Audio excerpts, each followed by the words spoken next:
We're coming to you today from Melbourne, Australia, and we would like to acknowledge the traditional custodians of the land on which we are recording, the Wurundjeri and Bunurong people of the Kulin Nation. We pay our respects to their elders past and present and extend that respect to all Aboriginal and Torres Strait Islander peoples listening to the recording today.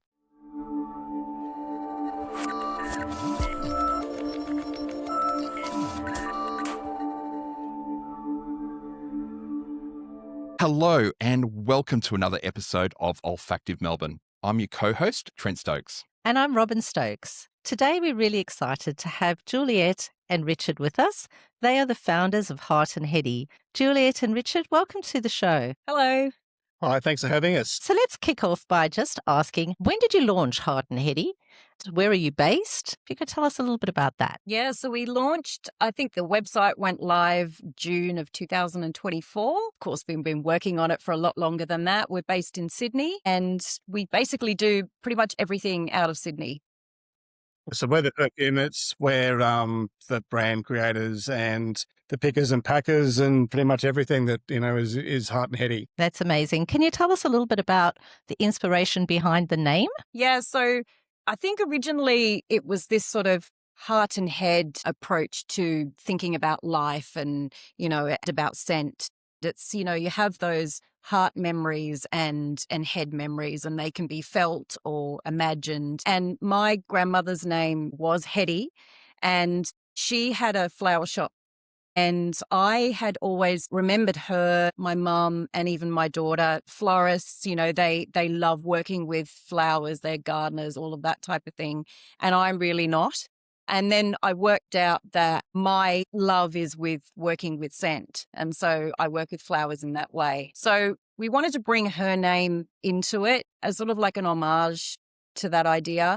And we've also thought about heart as a male deer. And there's some history in perfumery where we did take, essences from, the environment, from animals and all of that, but we don't do that anymore. So it's a little bit of a, memory of that.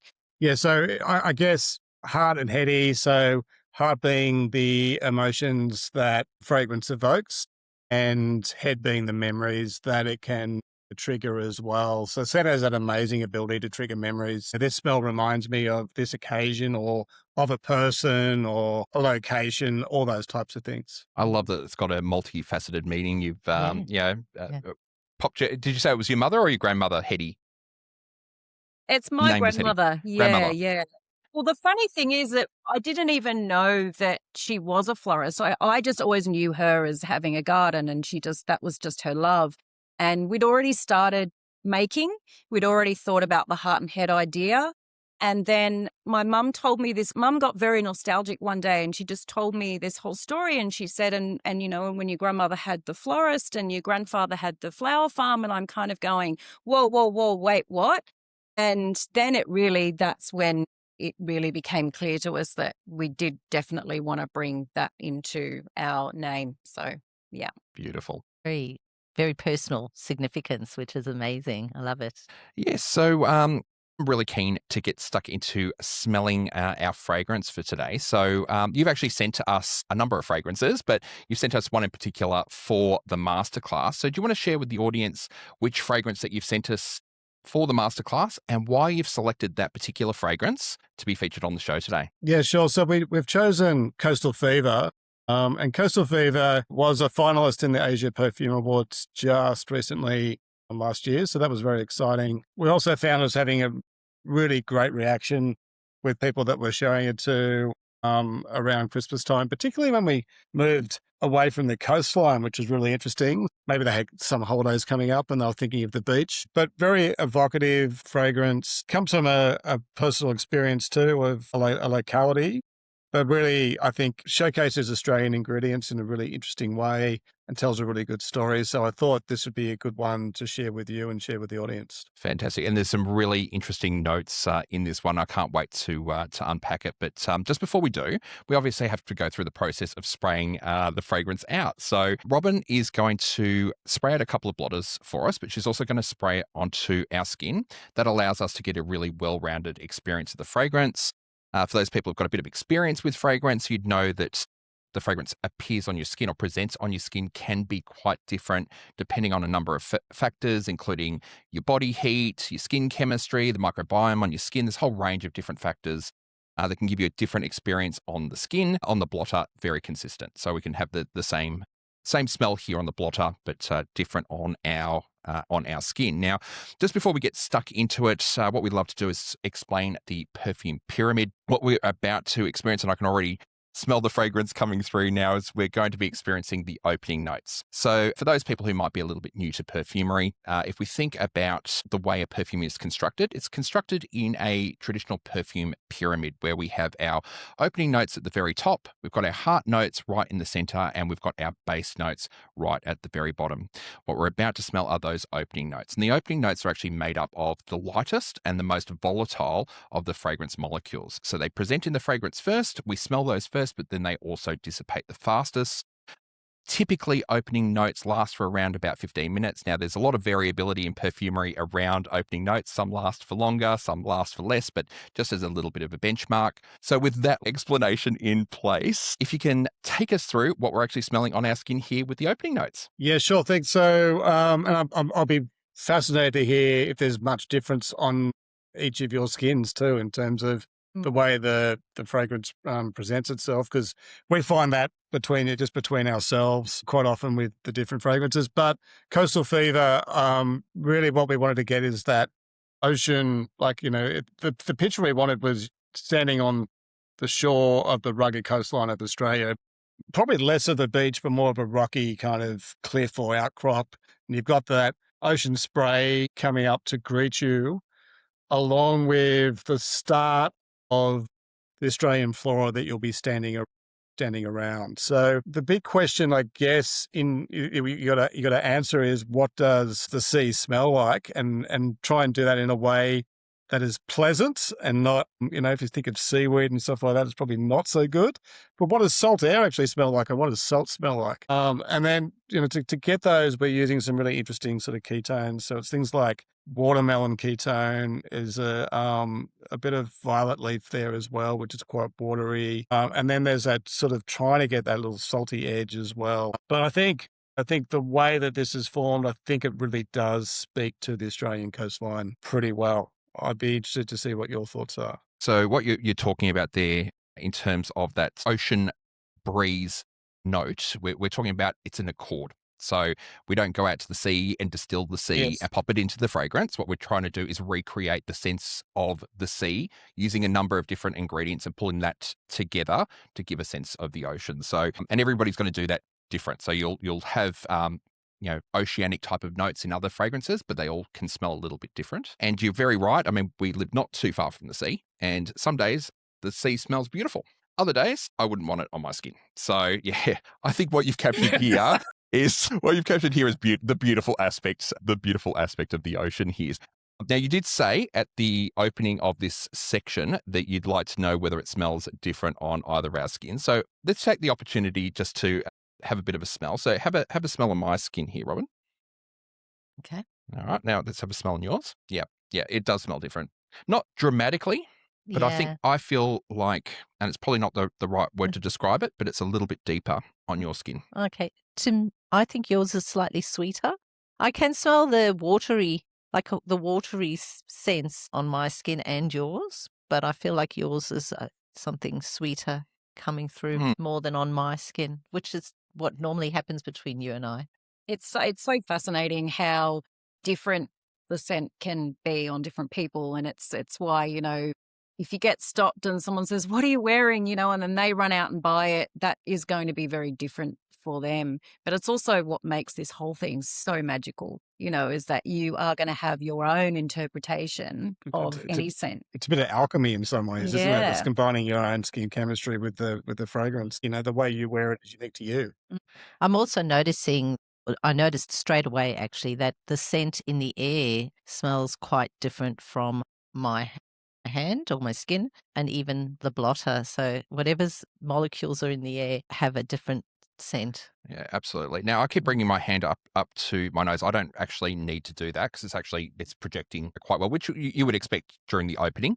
This is where we really get that boom of scent hitting our nose. What I'm getting here is I also get that oceanic note, that nice sea breeze, but I'm definitely getting that sort of the sea with some bush in the background. That's what I'm getting. That's my sort of first impression. What about yours? Yeah, it's sort of like as if the air had a bit of a floral tinge or tone to it, I think. I Okay. could say that. So what are some of the notes here that are maybe giving us this sense? Yeah, so there's a honeysuckle. I guess it's almost a fantasy accord there that we created. So the story around where we were at the time was we were on this kind of rocky outcrop looking at fossils, and we had this very mineral experience where we were with the rocks and the water and all of that. And as we were heading back, I remember just grabbing Rich and just going, whatever that is right there, we need to capture that.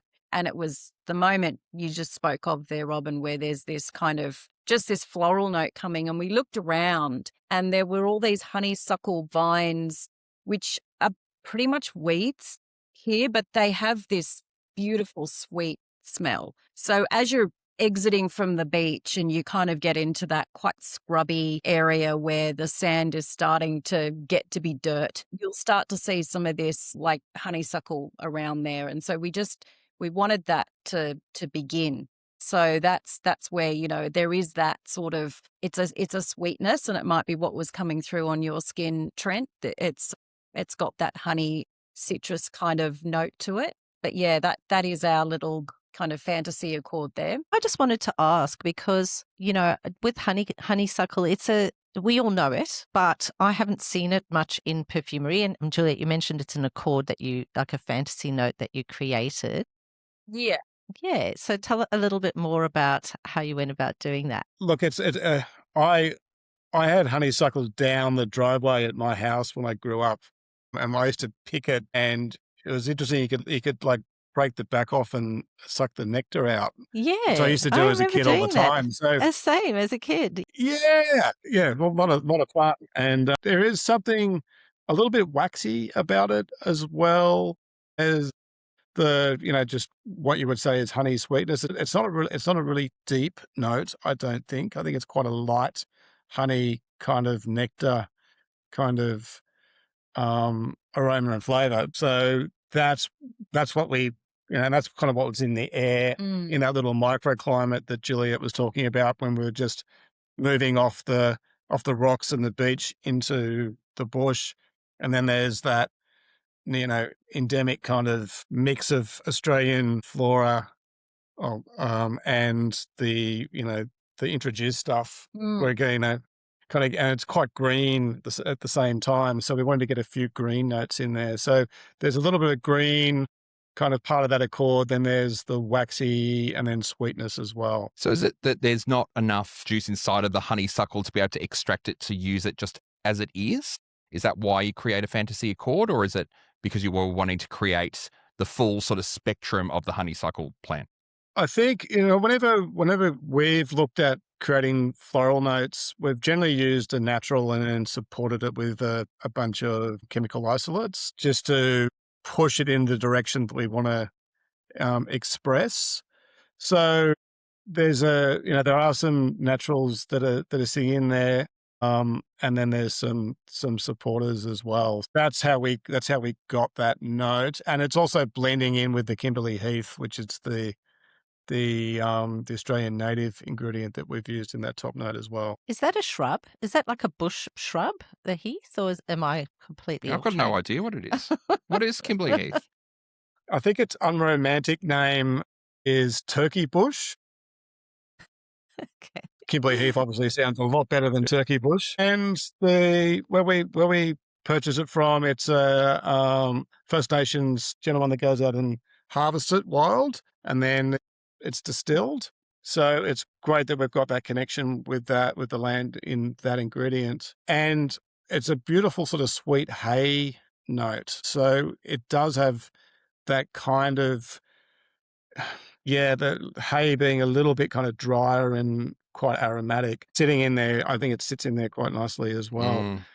Bringing that grassiness. A little bit of grassiness, to it without being, maybe some of your more typical grassy notes. And being an Australian ingredient, it was one that we just really wanted to work with and, and to put it in there. And it's actually very rare. Yeah, we're a little bit concerned about ongoing supply, but we're working with our supplier to make that happen because his harvester is retiring, I think. So we do need some more people to go out there and collect it for us. Interesting. And now that you've described it with that sort of hay note, now I can sort of sense it. It's, until you said that, I would not know how to pick. Well, I didn't even know what Kimberley Heath was, so I wouldn't be able to pick it out. So it's really interesting when you can give us a bit of a description. It really helps identify those individual notes because it's blended so beautifully. It's hard to separate the notes out. And I suppose that's the point, isn't it? You want to blend them all so they all balance each other quite nicely. Fantastic. Now, I would love to sort of dive into your background. But before we do, what I'd love to do, if we can just get it onto camera, I just want to show off this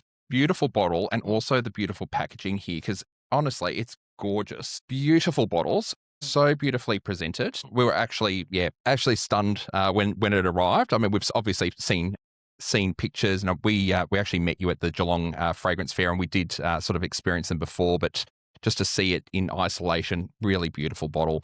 And then I think the actual packaging would be great to see as well because we were really impressed with the packaging. It's just so lovely. So we could really tell that you pay a lot of attention to detail, to everything, not just the fragrances, but also to the packaging. We'll show shortly when we get to the section how the samples arrive as well, which is really demonstrates that concentration on detail and care. Fantastic. All right. So the show is obviously unfolding in real time. So we need time for the opening notes to start to dry down before we get to those heart notes. And we can do the heart notes justice. That gives us a little bit of time for a chat.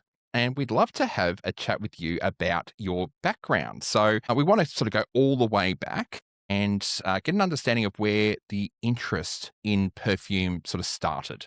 Before you got into the perfume journey, like where did the interest in perfume come from? It's probably not a traditional way of getting there. So Juliette was, doing a fashion degree and looking to launch a fashion brand, and I just wanted to do something, work with her on something. And my background is I'm a brewer, distiller. I teach brewing and brewing at TAFE. I'm one of the owners of and founders of Young Henry's Brewing up here in Sydney. So I had a deep, a long career in brewing and teaching sensory and both biology, chemistry, and everything to do with sort of flavor and aroma. So it didn't seem like it was going to be completely unfamiliar. So I suggested that maybe we could do a fragrance to accompany Juliette's fashion line. And we're lucky enough to get some help with getting some material in, and we started playing and we fell in love with it. I also realized how naive I was in thinking that we could get in there and make our own perfume very quickly. It took us about 4 years to learn how to make it. And being the creative people that we are, we wanted to do it all ourselves. There was no thought of outsourcing that experience, that whole part of the creation either. No, that would be the fun bit. So we wouldn't want anyone else to do that. But if I think about 15, 16-year-old me, I've got a image of my Year 12 folder, and it's got that Lulu Cacharel image of, I can't remember who the actress was at the time, but it's this beautiful film noir image. I just was so besotted with all the mystique and just this world that I didn't really have much to do with because I was 16 and probably had enough money for a Mars bar at the tuck shop, but that was about it. And I remember trying perfumes in my youth and I just couldn't connect with it. I would wear something and I would feel not like myself. And so I just kind of went, well, I guess perfume's not for me. So went about my life. And then it's a bizarre story, but I bought lingerie. It arrived. I opened the box and this beautiful smell came out, and I just was really hit and struck and thought, that's gorgeous. And I wrote to the company.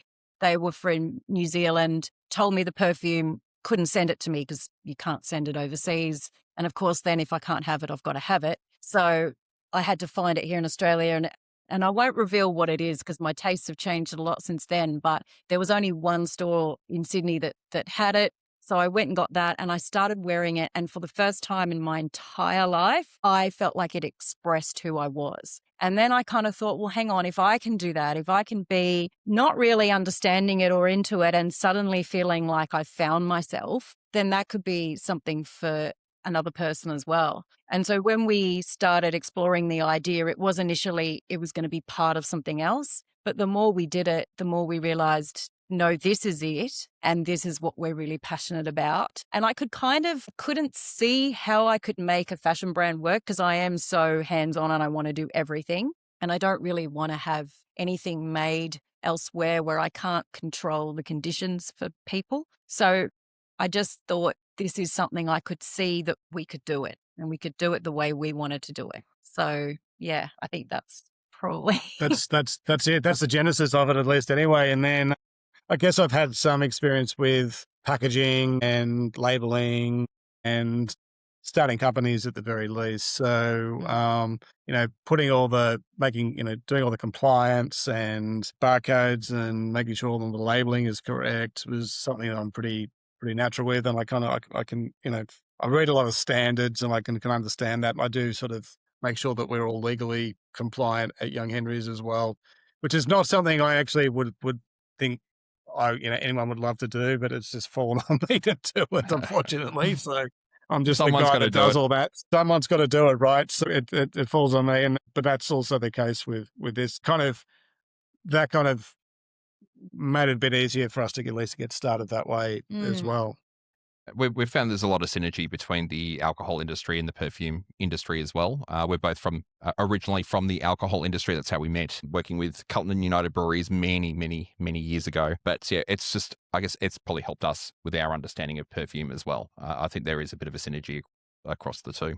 Yeah, absolutely. Especially when we were there, it was Foster's. So it was wine and beer and everything, spirits. Yeah. And so we did have to, as you say, learn about how to smell and taste, of course, those products. I think I think we were talking about how it helps you to find words to describe what you're smelling. So yeah, it helps you sort of reach and describe. That's a pretty big part of it. Is I think if we think of all our senses, we've got a vocabulary for what we see and what we hear, particularly, but our vocabulary for fragrance, for aroma, and for flavor is probably not as developed, and it's something that I think when you teach sensory, particularly, it's trying to get little for people to say, well, what does that smell like to you, particularly, and what does it remind you of? And try and develop that language so you've got some ways of describing these things. And there's no wrong answer either, because we all come with our own set of experiences and ideas. There's certain, ingredients that when I smell, I get rubber or some kind of tire on the road, and Rich will get an entirely different, sense from that. But I do remember when we started this, that you said how much it impacted all of the sensory work that you were doing, which was more around taste. You suddenly had this other kind of level that you were bringing to it. So it's true. I've got somewhat annoying when I'm judging beer, because I do a bit of judging. I'm actually the head judge for the Royal Sydney competition this year. But my notes have probably a bit of a perfume bent now in terms of describing what I'm smelling and tasting. So it's been interesting. Now, you did mention at the start of the show when Rob asked you how long you've been around for, that the website went live in, I believe, 2024, but it took about 4 years to actually start developing. Now, that takes us to roughly about 2020. Is that right? Was this driven by the pandemic at all, or did you get stuck into it just before the pandemic? I think it was just as it was happening. We managed to meet a few people just when it was starting to take hold, and certainly being in lockdown, and not that Sydney lockdowns were as severe as Melbourne's, but we were locked down for quite a few, or many months at a time. And having the freedom, I guess, to experiment at home and, work through that was really a blessing in disguise. So there certainly is an element of that. And I guess, post-pandemic, everyone's working quite differently these days now too. So, with hybrid sort of setups and everything else. So, but it also meant that originally where I'd been thinking I would have this fashion label, because I'd just come out of university. I'd just done a 4-year degree EUTS studying fashion. And so it was sort of logical that I would now have, a women's wear, menswear brand, something like that. And it became very apparent very quickly that it was a really bad time to launch any kind of clothing unless you were doing loungewear or, something comfortable, which True. I kind of was doing bespoke knitwear, and I just thought it was too much of a risk. And so this was a way to go, well, look, this will still be part of the brand and we've got something to work on. So let's do that. And really it wasn't until I think we did about maybe on our second scent that we kind of started to go, okay, well, there's more than one in us. So maybe this is a thing. And then once we got to 5 and 6, it was like, no, this is the brand now. So yeah. And as it turned out, it was quite a few years. I have friends that did launch in that time and they've actually done okay. But it was so uncertain. I mean, we were all there. We know what that was like. It was just terribly uncertain. And this was it just gave us permission to have time, Yes. Yeah. Yeah, it's really concentrated on building that knowledge before you actually launch. And I think you made the right decision there. I mean, unless you were selling hoodies or underwear during the pandemic, it was probably the right decision because that's how we spent most of the pandemic. I'm really curious to know, how do you, because you're a team, and from what I'm understanding, you both create the fragrances. How do you play off each other's strengths, and what roles do you play, or is it interchanged depending on what's being created? And Phil, we've sort of fallen into a good sort of working cadence, I guess. We like to be led by a concept, so we will try and write a brief for ourselves and create to that brief. And sometimes the direction of what we create may adjust that brief slightly, which has happened. Well, which happened with Coastal Fever. Coastal Fever was more of a cabin in the woods, and then we moved that cabin to the coast, and then we got rid of the cabin. It would be quite the pivot. Quite the pivot, but that was kind of led by the scent, and it just found its own space amongst the collection as well. So it was providing something that was really nice and fresh, along with the woody elements at the same time.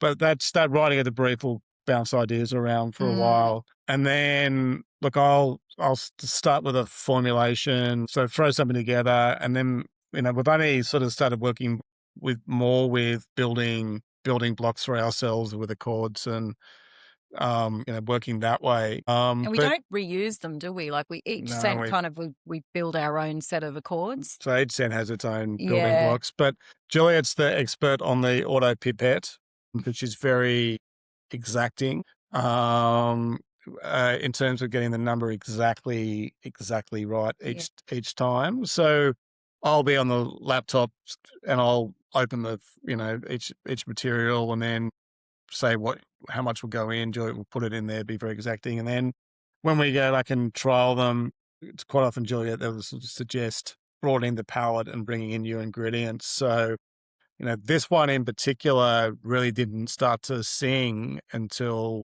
Juliette got hold of mimosa, which is going to be our heart note when it reveals itself. And once we had that, I think we really had a really good foundation of the fragrance.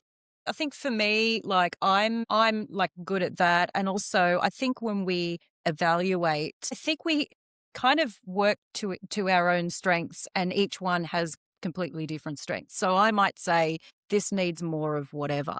And then Richard knows how to make the numbers do that. And so he'll play around with the formulation and then we'll come back to it, and that's how the iteration process kind of goes. We'd always come back to the brief and we either keep the brief or we change it slightly. But we're essentially trying to tell a story and trying to create emotions and a lot of different things. And so that's, there's a lot of evaluation that happens, and that's through talking. It's just us sitting there, and we'll be on the lounge watching something, and there's a strip between us that's just going from hand to nose, hand to nose, hand to nose, and then we'll pause and go, now, hang on a minute, this is blah, blah, blah, blah, blah, and it'll spark off new ideas. And it's actually so fun that I absolutely adore this time, and we're doing it at the moment, and it's just really, really great. Beautiful. Now, I mentioned before, Robin and I met at work, and we worked together for a very short period of time. I ended up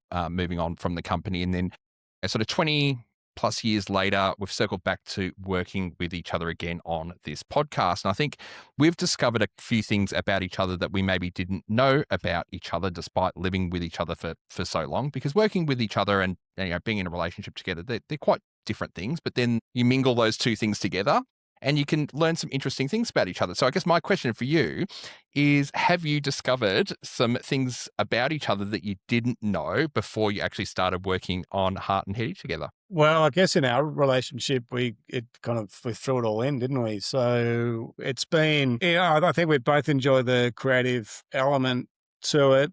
I guess, things you got to think about too is having a bit of life separation as well, which becomes more difficult when, you're working from home and also working together.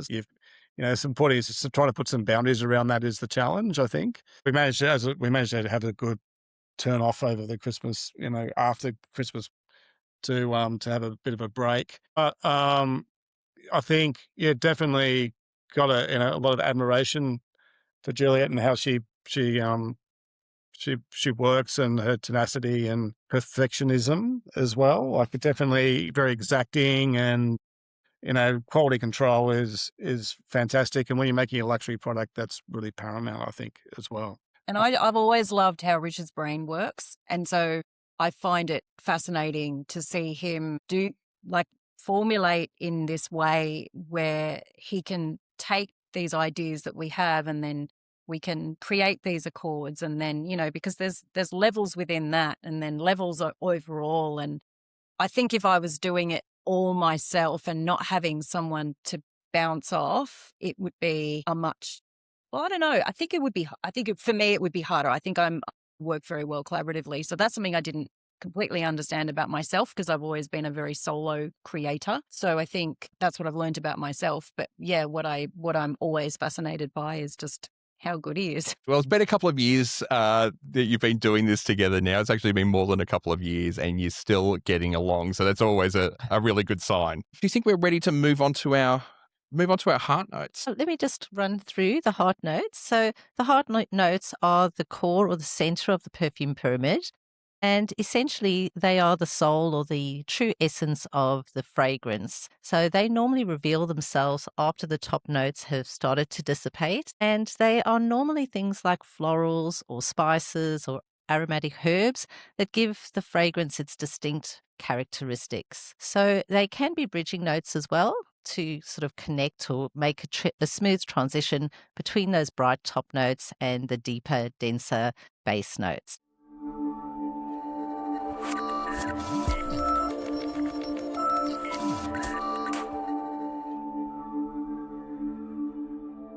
This show is proudly sponsored by Watchvault, Australia's premier destination for luxury and vintage timepieces. Every watch is trusted, verified, and ready for its next chapter. Visit watchvault.com.au to discover your next timeless investment.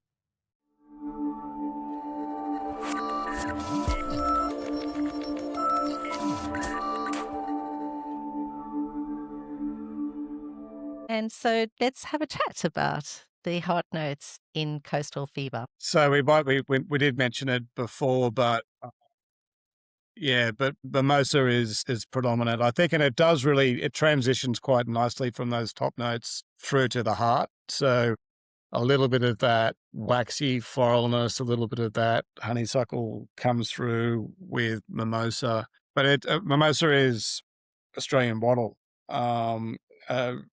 Really interesting that it doesn't really bloom like a northern flower. It quite often blooms in winter. So, Coastal Fever is not meant to be necessarily all sunshine. It's kind of got to be a little bit of a tempest, and that fever element we want it to be as well. A little bit kind of wet and claustrophobic in some ways as well. But maybe, going to the coast in winter is that bracing, invigorating experience as well, I think. So that's a really key note. Underneath that, there is sort of more of a mossy sort of element, I think, at the same time. So a little bit damp and a little bit more, earthy, along with some freshness is still there from the cypress. And bridging that, there is some ladamum in there as well. So some resin ladamum, which is probably may reveal itself as you're more transitioning into the base note rather than from top to heart, more heart to base. So the mimosa, when we brought that ingredient into this equation, it changed what we were doing entirely. That's where we then got rid of the cabin, because it was more this kind of being outside rather than being inside and hearing it going on outside, which is what we originally thought it might be. And it went from being contemplative to exhilarating. There is you see people smell it, like when we do the markets, and people always smell it and they go like this. And it is that invigorating, uplifting scent. And I really felt like the mimosa really was important for that. And it's a Sydney wattle too, so when you're selecting ingredients, there is a lot of different mimosas to get. You can choose them from anywhere in the world. And if we can select from here in Australia, and if the ingredient is very good quality, which 9 times out of 10 it is, we'll do that. So having some Sydney wattle in there was important, obviously, because we're from Sydney. But it's funny because I'd been grown up and it was like wattle was this allergic thing, and don't go near the wattle because you'll sneeze. But it doesn't do that at all in the fragrance. So if anyone's worried, unless you have an allergy, it's a beautiful uplifting note. Yeah, I guess before we got into perfumery, when someone said mimosa, I was thinking orange juice and champagne, right? So I didn't really understand that mimosa was wattle. So my understanding is my understanding up until now was that it came from the Australian wattle, but you're saying that you actually can source mimosa from other parts of the world. Yeah, well, you can, and then it won't be a wattle from here. Yeah, there is. So I guess we always think eucalyptus is, and Australian flora is just in Australia. It obviously does expand. A lot of Australian trees expand up into Southeast Asia, but also places like India have eucalypt. Which was amazing because someone pointed out, I actually did visit India as part of my trip with UTS, and someone pointed out and said, "Oh, have you noticed all the eucalyptus trees?" And when you realize it and you see it, you suddenly go, well, this is why this feels like home, because eucalyptus trees are ubiquitous here. Same with California too. Yeah. So there's quite a bit in California as well. So there are places from places to source, but it is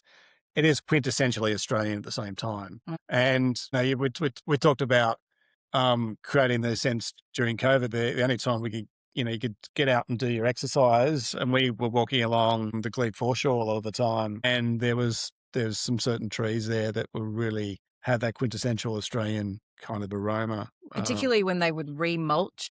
Yeah. And then you'd walk through late at night where it just starts getting dusky like it is now. And those smells just seem to rise, at that time. And I remember that one time they just remulched everywhere, and we went down there and it was just like we were in scent heaven. Yeah, because there's earthy along with a little piney freshness at the same time.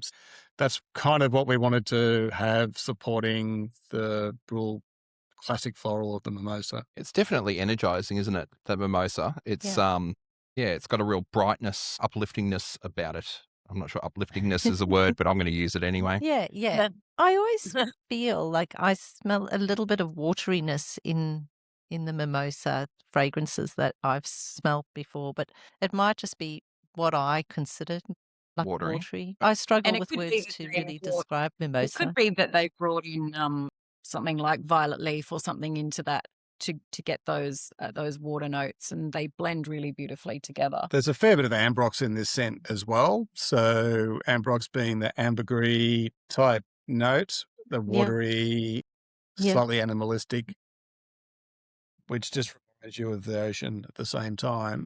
And that kind of has almost has a veneer of kind of wateriness across the whole experience, which I think starts to reveal itself in that top note and will carry all the way through to the base, and will come out probably more on your skin than on the blotter as well. So you've set the scene for us. Yeah. So this is, we're on the coast, we're near the water. We've got, the ocean smell. We've got the Australian bush smell. I guess where are we at the heart? So where are we standing in your minds when we're smelling that heart note there, or heart notes? I think you're probably either where you've stepped back from the edge of the cliff and you're a little bit with, Homer Simpson moving back into the bush perhaps, or you're just stepping towards it. So there's really that crossover of where the bush meets the ocean. The storytelling part of fragrance, I think, is quite important. It helps sort of set the scene.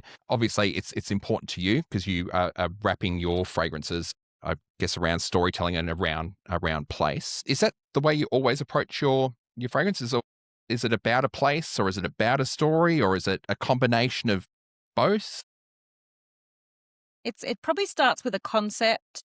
A lot of the time there's music involved. So the Coastal Fever is part, maybe you want to explain. I'd say I'm one of my favourite bands from Victoria, Rolling Blackouts, Coastal Fever, Rolling Blackouts CF now. Sorry, Fran, that I stole it from you, but good guys, good friends of mine, great band. Definitely the inspiration behind that name. But really, I kind of think of it as a scene in some ways. So the scene has a place, it has emotion, it has a feeling, it has a soundtrack. And for everybody, that's going to mean something ever so slightly different. I know I'm not a massive, I don't go in the water that much. When I do go, I do like it very much. But like, you're more of a water baby. He's like straight in. I'm happy to stand back and watch it. I think we've all got very different experiences with, water masses, whether it's lakes or whatever it is. And for me, it's about getting invigorating energy from it and always standing there and just feeling quite euphoric, in the same way that you're out seeing a favorite band and you have those moments of euphoria where you're just like, I'm surrounded by all this live energy and it's amazing. It's a very similar kind of thing, but it's nature. So I think that's where the fever comes in. I was just thinking about the power of the ocean and how it, it really does, just like you were saying, it has an emotional effect on so many of us. And for me, that's just that freedom, but also that sense of awe when you're looking, when you're standing in that scene that you've described. Might have noticed with the packaging that each fragrance has its own illustration. When you look at Coastal Fever, it just has a hint of it before you open the box, and when you open it, the illustration reveals itself. The same way that a scent reveals itself when you spray it, right? That's one of what we wanted to tell the story. And this was done by a great friend of ours, Glenn Smith, whose artwork is usually featured on like records by the Hard-Ons, or he just did Metallica's tour of Australia, did all the artwork for that. But he also did these satirical Tintin drawings that were really captivating. And woodblock lino. And he loves these storybook kind of drawings as well. And it has a very kind of old-timey kind of feel to it. Juliette wanted to sort of, was it? Well, there were characters. What's the wallpaper that you kind of say? Oh, the de Gournay kind of wallpaper idea of creating like a pictorial view of everything. And when I spoke to Glenn, those old books we used to read when we were young with the fairy tales, and there'd be like the little black and white drawing down in the corner, and you just look at it for hours. And he loves all that kind of stuff. And so I would kind of go, well, here's all the characters. And then he would collage it all together and he would show me the collage. And my first time I was just like, I didn't realize he was doing collage, but then he was actually just mapping it out. And then he went away and he worked and he worked and he worked. And when he came back and he showed us the imagery, I burst into tears because it was like, you got me. You got exactly what I was saying. You've created this beautiful work and the characters have since, they're kind of, I've seen them and worked with them so much now that they are just part of the fragrance.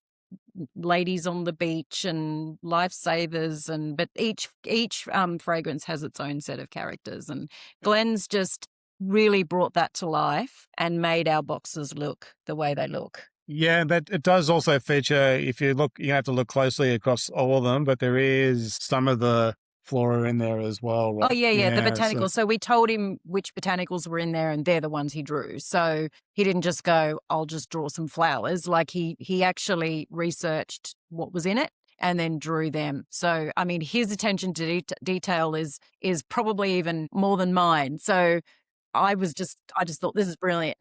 This is great. Yeah, it's amazing. It really is. It's gorgeous. Yeah. I love how much attention, even on the Yeah, inside of the box. on Just the inside. just grab the I lid just here. noticed that in there So as well. on the actual inside of the box Yeah. lid itself, so the detail is everywhere. And to me, this is really important. You know, obviously, at the end of the day, the juice is, you know, the most important thing. That's what we're actually here for. But we consume with our eyes first. And if the bottle doesn't present nicely and the packaging's a bit average, then the whole experience is just a little bit off. And one of the things that just really annoys me with premium perfumery, and I won't name and shame a few of those really ultra premium brands that are $500-$600 a bottle, but some of them come in really shitty packaging. I just paid $600 for this fragrance. Like, I want the whole experience. I want the opening experience. I want it to look beautiful on my shelf. I want to keep the packaging. I want to show that's it off. I want to discover. All of this stuff is beautiful. Well, I think you're it's really our important. customer, Trent. All those affordances were paramount. So it's like when you hold the bottle in your hand and it feels good and it doesn't poke you and it doesn't hurt you, when the lid feels nice and solid and it goes on with a little bit of a squish, all of that has been considered, because it is just, for me, it is everything. And it starts off, I happen to have a Chanel lipstick here, and it does this little click, right? And I remember thinking, that's the coolest thing about this for me. And so when and I'm not a massive lipstick wearer, by the way, but I did wear that today. But this was about that too, that every time you did a thing, it should feel satisfying. So we wanted the boxes to be so nice that maybe you go, I'll put my paper clips in it, or I'll, keep my pens in it, or I'll do something with this because it seems wrong to throw it away. And that's kind of the point. And I do love a good box, as Richard knows. yeah, I think, like one of the designers we worked with, Splegs Good Decisions, he was kind of leading us down to a very simple, stylized kind of theme. But then we talked about the drawings. And I think the way that we got all those elements together, so it just hints at that drawing when you see the box close, but then it reveals itself when you open it. It's the same, as I said, the same way that the fragrance reveals itself as you spray it on and it goes through all the pyramid. And he did encourage us to do the colorways, because originally I was like, we're not doing color. It's just going to be black and white. All the good stuff's black and white. And then he was like, yeah, but then it's going to look like everything else on the shelf. And so we went away and I was just like, I just don't want a rainbow. I don't want a rainbow. And not that I've got anything against rainbows, but it just didn't seem like that was what we were looking for. But we started doing these mood boards of each of the fragrances, which, having come from a fashion degree, I was kind of like, you know what, I've done so many mood boards, I don't need to do any more right now. But when we did do that and we went, well, what is Coastal Fever? What is Rock and Roll Circus? What are those things? Suddenly there was a color palette for each fragrance that was undeniable. And so those colors, and on the Coastal Fever one, it's a very, like, it's not a bright blue. It's not like, Simon. It's a little weather beat. Right? Yeah. It's been around a while, Yeah, it's a little sun bleached. It's a little weathered. So, yeah. I love it. I think it's fantastic. The attention to detail is just great. I think this is actually a great segue into sort of the broader range in which you've sent us some samples as well. And before we show the samples, I'd love to show the attention to detail that even goes into the samples that you send out. And it would be really, really easy to cut corners here and just send them out in a plain box or plain packaging and then put all the emphasis on the larger bottles. But that's not what you've done here. Robin's got it in her hand here. She's just passed this through to me. Let me just pop this down for a moment. I'm just going to, just so I can do it a bit of justice. This is how the box arrives. And when you open up the box, and I've already taken the contents of this box out, but when we open it up, we also have artwork on the inside here of the sample box. So it's absolutely everywhere, this level of detail. Yeah, and on the back is all the notes, which Absolutely. is cool. A full too, actually. I breakdown didn't of notice that till now. all of our notes. And obviously, we'll take this and superimpose it onto the screen so it's a little bit easier to see. But inside of the box, all of the samples come in yet more packaging, which is this lovely leather or leatherette, I guess, pouch. And they're all sort of lined up here. A synthetic faux suede. So it's does really, like, we've actually had people think that it is leather because it is very, very close, but it's not. But it's the whole point, because I remember going and talking with the packaging people, and they sort of pulled out the standard ones, where it's a thing and it's got all its separate components. And I just remember looking around and going, well, why can't it just be smaller? Why can't it just be exactly what I need? And I don't have to throw anything away. I just have everything that I need there.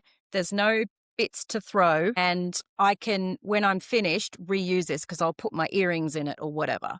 And it's interesting because a lot of people have said, no, it travels so well that I put, when I'm done, I just put other ones in there. But yeah, I think it works well. Yeah, I think it's, again, and we kept using the word beautiful, and we should probably find some more describing words here, but it's hard to not use this word because everything is really beautiful. It's really delicate. So much attention to detail. Absolutely love it.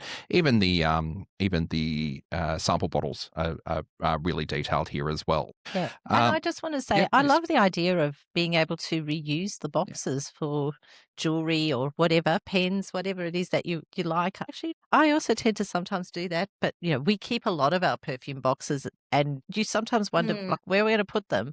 But that's a great idea, It's a great way to display your Put your perfumes. links in there. Yeah, it goes really well in a bag and whatever, and I find it great for travel. That's beautiful. Yeah. Yeah, well, the focus on sustainability as well. Being able to reuse things. There's just too much fast fashion and throwaway culture here, and I mean, we've got kids.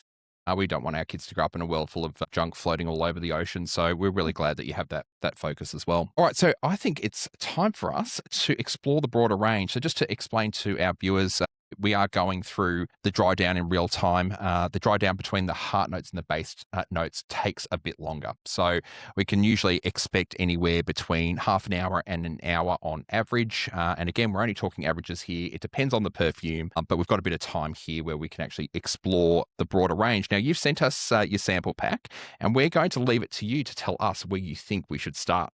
That's always a difficult way to go. Like you probably used to do in your old profession at Carlton United, you probably want to start light and finish heavier, maybe. Yes, So, I think that might be an idea. So that we generally steer people towards Hedi's Garden to start with, and this being the true ode to Juliette's grandmother, who had the flower shop in Solothurn, Switzerland, which is a beautiful old town, which is mainly pedestrian. And Yeah, there's no vehicles in the town. And my grandfather's family had a flower farm, and he would literally cycle the blooms in to the store because you couldn't drive a lorry or anything like that in there. And so I've got this very romantic, nostalgic version of that in my brain where, there's a bicycle and all the beautiful flowers. And so this scent really was that freshly watered blooms in a cedar box. In Switzerland, they have a lot of cedar boxes with geraniums, and so geranium features in this one. And it is really interesting because it's one of those fragrances that I find very floral on myself. My daughter wears it and it's very herbaceous on her. And it's really, really interesting to see. And I'll be interested to see which way it goes on you guys when you do have a chance to put it on yourselves. Yeah. Because, it's a little bit of a chameleon. Yeah, so it definitely rose, geranium, a little bit of citrus on the opener, so a bit of lemon there as well. And then it'll move through to linden blossom. So linden blossom is endemic to Switzerland. They plant it on the top of hills, and it's the fairy tree where the little fairies can gather on the hilltop and probably itself. So definitely that element, I think, is the storytelling about Switzerland, and then it'll move down to cedar, vetiver, and cassis. But again, probably a little bit watery as well, this one's, because we wanted that watered down bloom kind of the sense of that, the feeling of that, a little bit of violet on top at the same time. But I guess a modern floral fragrance is what we were trying to get that tells the story of Juliette's grandmother and the kind of, the namesake of the brand. Yeah, and it's that moment in time where she had that store and It's an unusual floral. It's not what perhaps you'd expect. I smell the cassis or something. I'm getting the rose coming through, but not, rose dominant. It's mixing beautifully with like a citrusy type opening. It's really, really nice. I've got to say, it's not, when you mention a floral fragrance, often you can default to, it's quite a feminine fragrance, but I actually think it's probably leans more unisex, this fragrance. I guess is there an intent here for it to be a more masculine, more feminine, or? Yeah, it's been really interesting because we've had, I will say with that one is I personally see that one as feminine leading, but in saying that, we've had some pretty macho guys wear it. Yeah, we've had some some guys go to that one and then try all the others and then go, no, that's it. And who says flowers are one gender or another gender? So it's just sort of like what smells good on you. But yeah, it's we always get surprised when we show our fragrances, when people front up, you have an image of what you think they're going to like, and most of the time you're surprised in terms of what they gravitate towards. So very hard to pin down. You have as I said, a very macho tattooed guy turn up and you're like, well, that's definitely Rock and Roll Circus. And no, he loves Hetty's Garden. That. I think it's a great way of breaking down stereotypes and preconceptions is when you start talking about fragrance, because I love that surprise. It's great. And I think a lot of people, if you say, what do you like? Some people are very versed and know exactly what they like and have experimented. And other people kind of go, you know what? I don't know what I like, but I know when I smell it. And then that's where we encourage everybody to try it. We have a system where we have little domes I've got little silk flowers that basically people smell the dry down. Because when you go into a store, you do what we've done now, you spray, you're not hanging around for 40 minutes to see where it goes, right? And then you stuff it in your pocket or bag or something and you come back to it later and it's been contaminated by goodness knows what. And it's often where you can become confused by where the fragrance is going. And this way people can kind of sample it and go, yeah, I really like that. And then you spray that from the start and then they kind of go, oh, wow, but I like where it's heading and I like where it starts. So, and it does make it a lot easier for people to experience it that way. It's a good idea. And I think the other thing to mention is that's the beauty of the discovery sets is that you have the opportunity to try everything. And you never know if you will be surprised with which is your favorite. Well, I definitely gravitate towards this one. There you go. And to see what you keep coming back to, because you might go, I like, woody fragrances, for example. And then, we have a couple where they're more, you would describe them more as woody, but you may actually go for something else. And it's the the cedar in the wood note in this one that you love. Or, it's something else that's behaving more as a wood, but isn't a traditional wood. So it is really great to try it and in your own space, because I think the feeling of trying it somewhere else is kind of like, I need to hurry up and make a decision. And so I think in your own space, you can be yourself and see what you like. Yeah. And break those stereotypes, because really scent is not male or female. You can wear whatever you want, even if it is in a bright pink bottle with a bow tie on top of it. Just put it on. Who cares? It's what you like, right? And people are often, or certainly friends of mine are often quite shocked that I'm into perfumery, because I might fall into that. I don't think I'm a big burly sort of, ruffian or anything like that, but I am a big ice hockey player and power lifter and all that sort of stuff. And people just don't really associate that with loving perfumery and loving, rosy, watery fragrances like this, which are absolutely gorgeous. So paint me in that box. Fantastic. That was lovely. All right. Which one should we move on to next? Let's stick with a floral, but a very different floral expression, I think, in Some Velvet Morning. So with this one, the opening notes are going to be pepperberry, boronia, and rosewood, followed quite quickly by exotic flowers. So there's a beautiful combination of red champaca and jasmine together with bergamot. And then it's going to move its way down to Australian sandalwood and myrrh with some white musk that's kind of reminiscent of, I guess, linen is what we're after. Julie, I want to tell the story. Yeah, so this one is named after the song, Some Velvet Morning. And for us, it was the slow dive version of that song. So there's a lot of different groups and singers that have sung it over the years. And I, being a child of the 90s, knew the slow dive version and then discovered the others before it. So that was the favorite for me. And it was this kind of idea that, and look, I think it's a common idea, but I think it's common because there is something very romantic about this idea of being, it's Sunday morning and you've woken up and it's that you don't have to be anywhere, you don't have to do anything.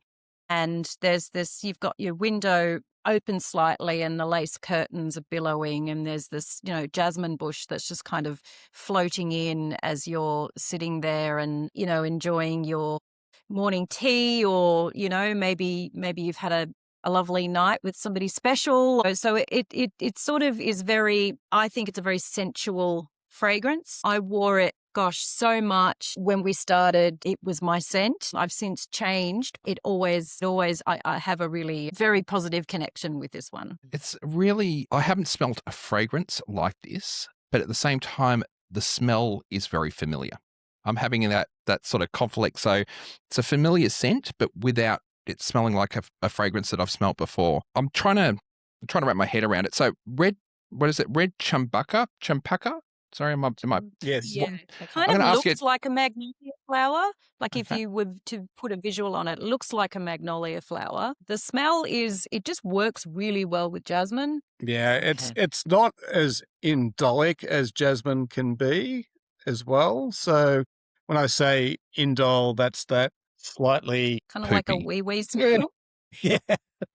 And sometimes, and for me, that's a no. If I smell that, any hint of that, I'm running. I can't stand it. So we actually used the jasmine grandiflora, which helped a lot with that. But it was very, very important for this scent to not go into that territory. So we worked really, really hard on that. It's almost, but pepperberry, we wanted that little Tasmanian pepperberry, little spice note on the top. Yeah. But it's I think it's quite smooth, I think, as well. So it blends beautifully with the jasmine and then the myrrh underneath. It's meant to be really romantic and quite sensual and exotic. Juliette's been really lucky she mentioned the band Slow Dive when she was designed the dress for Rachel, the lead singer of Slow Dive, and they've become fast friends now. Was this one of the scents that she liked, or? She actually picked another 3. She liked everything. She picked another 3 though, but this one, so yeah. But look, I think when you said smooth, there's a lot of people that do smell that one and they'll say that. We have one of our stores that stocks us is a beautiful store in Melbourne. Her son recently got married, and so of course she said, well, you guys come and choose your fragrance. And her daughter-in-law, out of everything in her perfumery, and she would have had, quite a few hundred.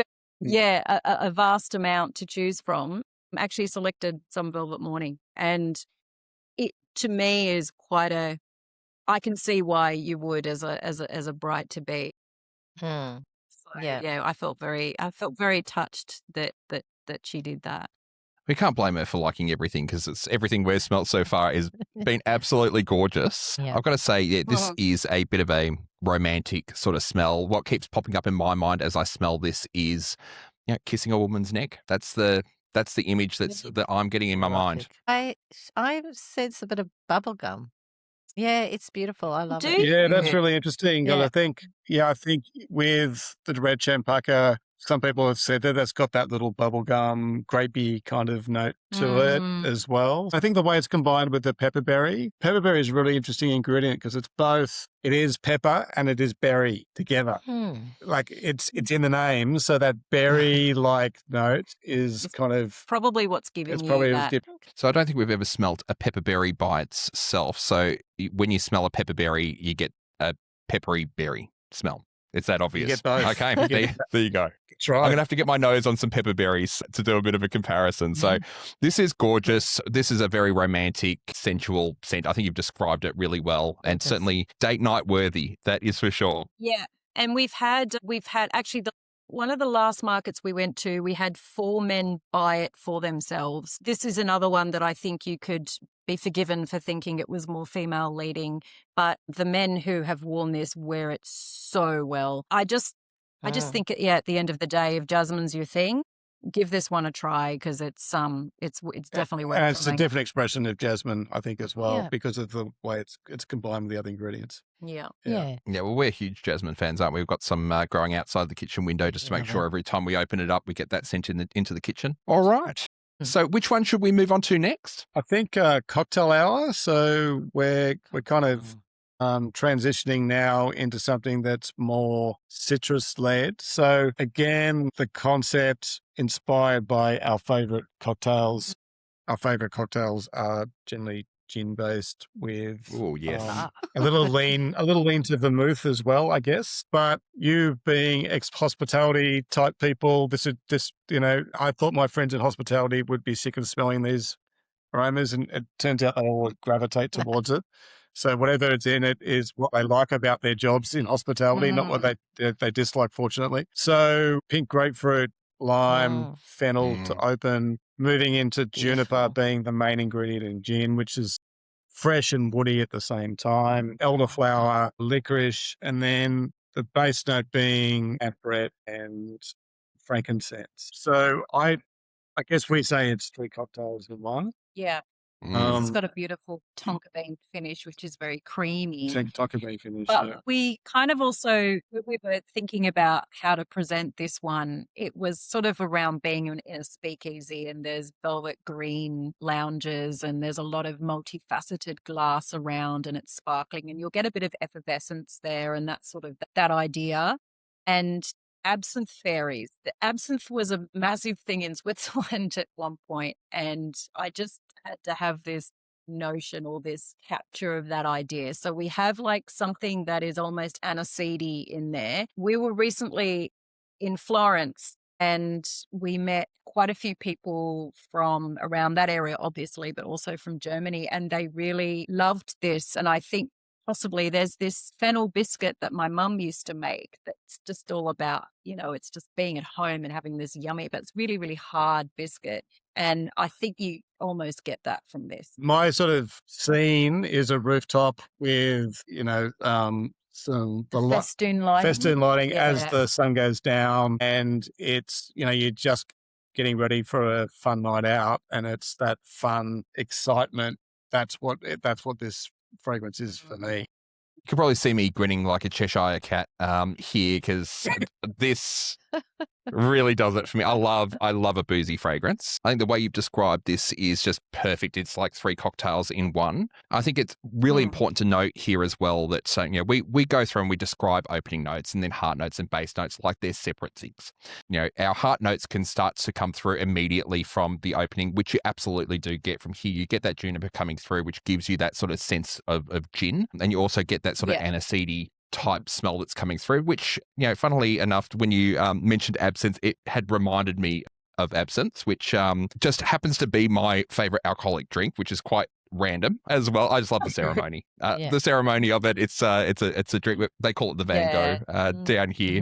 It's probably because they said it sent Van Gogh mad. Apparently that's why I cut off his own ear. But anyway, we digress. Lovely boozy fragrance that isn't heavy. It's actually light and fresh, and I guess something you could wear as well. Yeah, you could wear it in any season. Yep. Very versatile. I'd say. And it's a great, it is again uplifting and in a very different way to Coastal Fever, I think. This is more about the promise of things to come and the night being really fun, and because you always start a night off and you don't know where it's going to take you, and it's very exciting, and I think this one for us, it represents that kind of excitement. Yeah, and to me, no real elements of either masculine or feminine. I think it really sits right in the middle. Yeah, it does. And it's interesting how, like you said, the hospitality people that we've spoken to do gravitate there. And I think it is because those ingredients are very comforting. And you were saying before, Trent, there's like you were saying about something else, but there's, it's familiarity, but it's something new. And I think if you can get that in anything that you're creating, you are, you're able to appeal to people, but you're also introducing them to something new. So it's a great thing to be able to do. And having made gin with the Young Henrys and worked on which is the best gin. Our gin and tonic for a long time. We kind of had to do this one, didn't we? We had to do something that told those stories. We're really pleased how it came out. It wasn't an easy thing to make by any stretch of the imagination. It was a real challenge. Because mostly you're like, well, who wants to smell like a drink? Like it, but it's the parts of the drink that sell you, when you've got to choose your cocktail and you don't know how you don't get to try it first. So what are the things that make you want to buy it? And for me, it's everything that's in this. When I see elderflower, when I see, any of these ingredients, lime, grapefruit, they're the things that I'm attracted by. Yeah. So yeah, and tonka bean, old-fashioned with tonka bean is unbeatable. But tonka bean on its own is such an amazing material to work with. As a base note, it's not heavy on its own, and it's got so many different facets to it that it's almost like that caramel kind of. Yeah, almost cinnamon in some way. Not your traditional sort of heavy base note at all. And on a side note, Richard is an excellent cocktail maker, and to this day makes me something fabulous every week. So very fortunate. So this one was important for us to do. I think it was a celebration. Well, if you're trying to tempt us up to Sydney, sold. All right. So Stunning. Love it. we're there. You can make us some cocktails. That sounds nice. And we can head out for a night on the town. That sounds great. Absolutely insane, this one. I love that. Yeah. I love them all, but this is really doing it for me. It's fantastic. All right, so we've got a couple left. Which one should we move on to next? So we'll do House of Hart now, and I think it's no secret. This is my favorite, and you're not supposed to have favorites, but I do, and I proclaim it because this one we worked on all of them a lot, but this one went through a lot of metamorphosis because. Probably over 50 iterations, I think. I think what happened was we were working on it and we got to a point where we realized that we were each trying to take it into a different direction. And it was about going back to the brief in the end and going, well, what actually are we trying to do here? And it was hard because where I wanted to take it, it was wrong. And I'm so glad that we revisited that and we started really working on the individual components of this one, probably ad nauseum, but we got it together. And when we got it right, it just really, really worked. And I've become a little bit addicted to it. So it's a fantasy house. It's a house of really warm woods, of polished brass, of a beautiful kitchen that has exotic spices in it. It's sitting by a fire, maybe in the bath if you can get there. If you can have a fire, do that. That would be ultimate. It's and then it's incense and that combination of incense with warm wood. So, the opening is cardamom, cinnamon, and there's a yuzu. There's a yuzu in it, which is very uplifting to start, and it can be almost a little bit confusing for people because if you smell the dry down on this, it goes into this beautiful resin.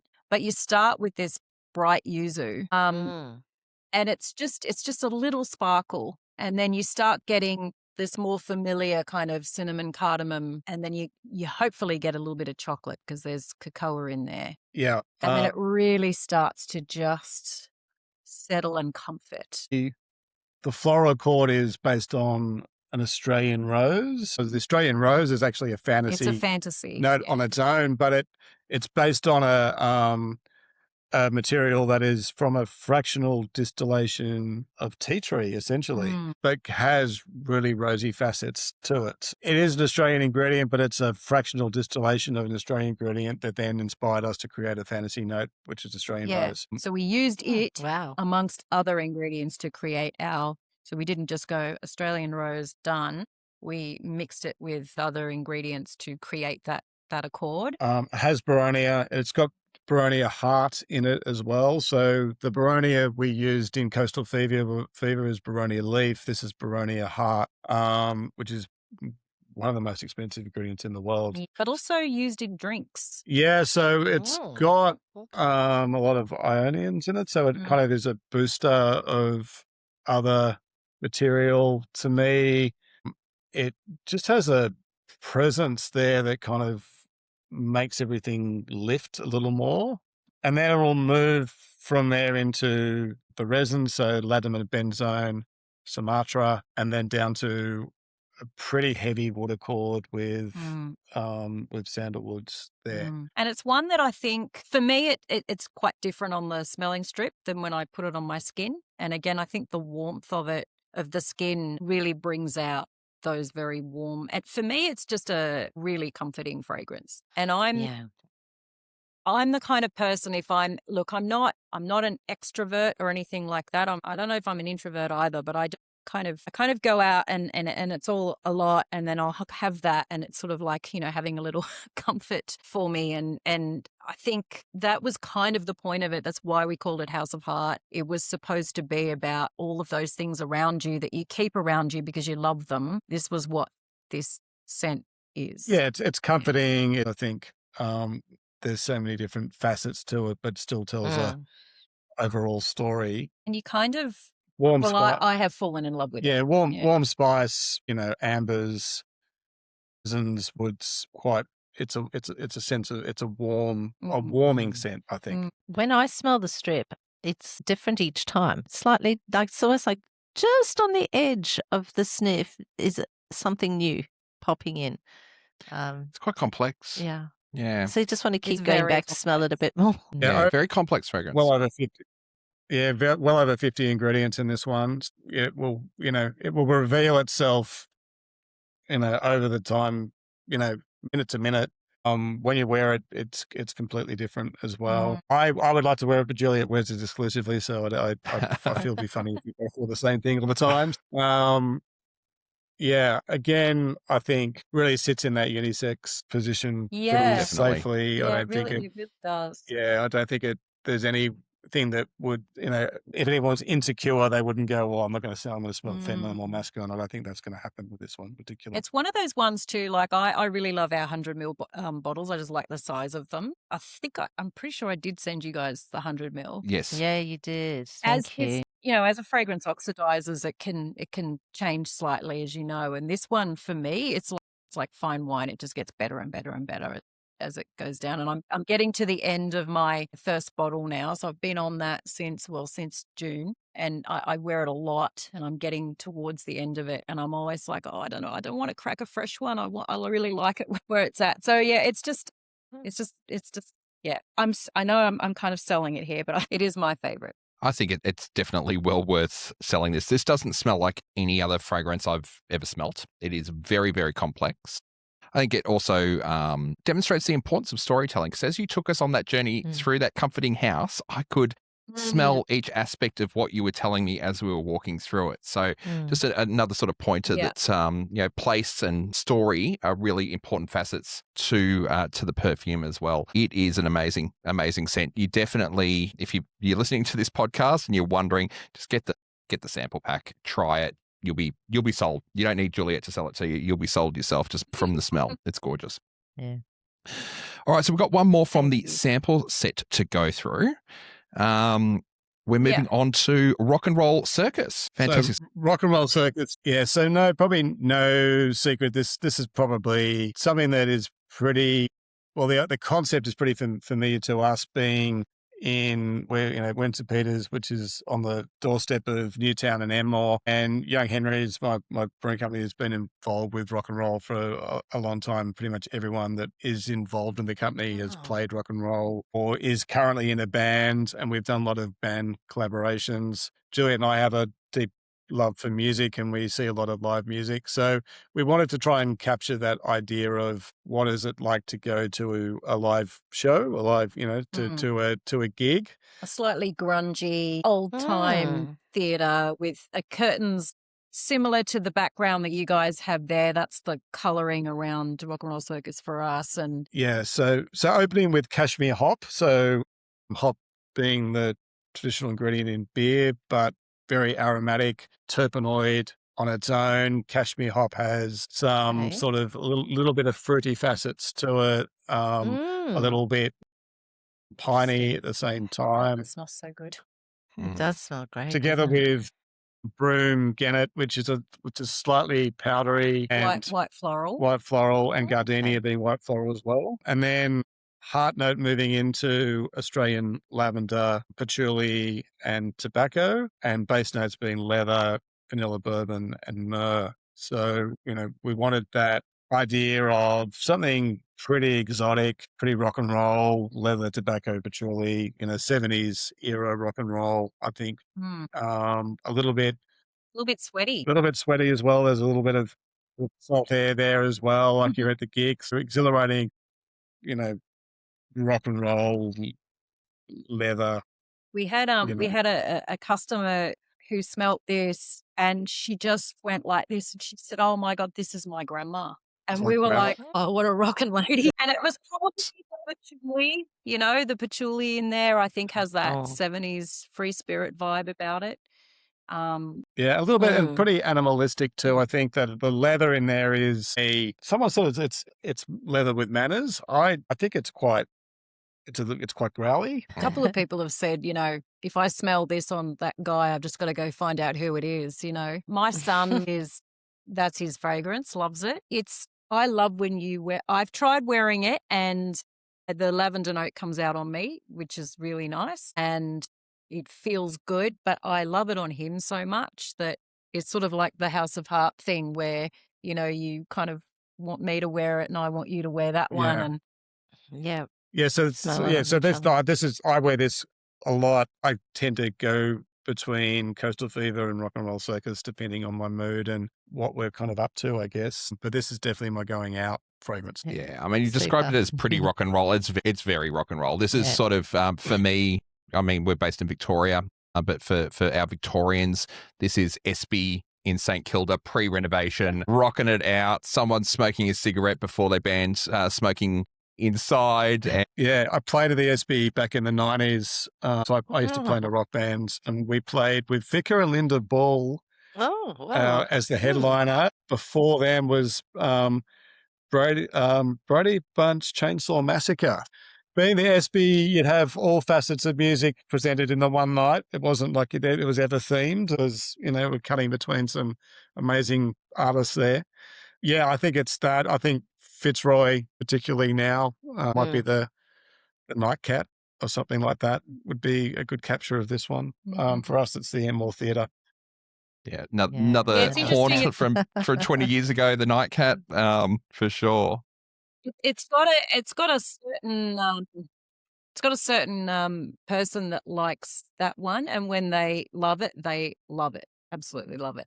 So the vanilla. There's the vanilla nut in there. There's actually probably more vanilla in House of Hart than there is in Rock and Roll Circus, but a very different expression of them. So this one's more, bourbon, I think. Well, it's the actual vanilla bourbon too. It's not vanillin. Oh. So we didn't cheap out on that one. No. It's the Madagascan vanilla bourbon that costs a lot. It's a lot. It's an expensive ingredient, but it expresses itself differently in both sense. Yeah, I would definitely describe this as a sexy fragrance. I can see why it's your sort of signature scent there, Richard. I would love to wear this myself as well, and I absolutely will be, because it's absolutely fantastic. So while we have finished going through the sample pack, we do have something I was really excited about, and I did tell Richard that I was quite excited about this particular one. So this one is, hopefully I've got it on the camera there, called Half Shot. So tell us a little bit about Half Shot. A good friend of mine, Dan Woolley, a whiskey, and he was a whiskey ambassador for Lefroy. He has whiskey tattooed across his knuckles. He is the founder and creator of Highwayman Whiskey up in Byron Bay.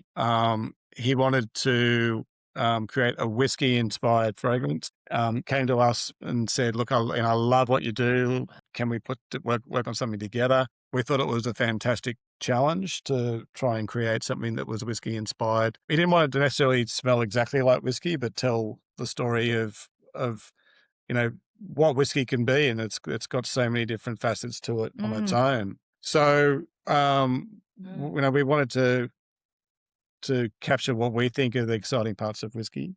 It started with a CO2 extract of oak, and it's the oak that they make whiskey barrels from. It's from Scotland. It's from Scotland, so that's the base of it. And then it was about building the top notes and the heart and telling the story. So it will open with pimento, which is allspice. Yeah, closest to kind of that mixed spice that you would get that's a little bit clovey, a little bit cinnamony, a little bit like it's all the good stuff. Yeah, but allspice is not allspice. It is pimento. No. Yeah, Pimento is what that is. Yeah. Along with mandarin.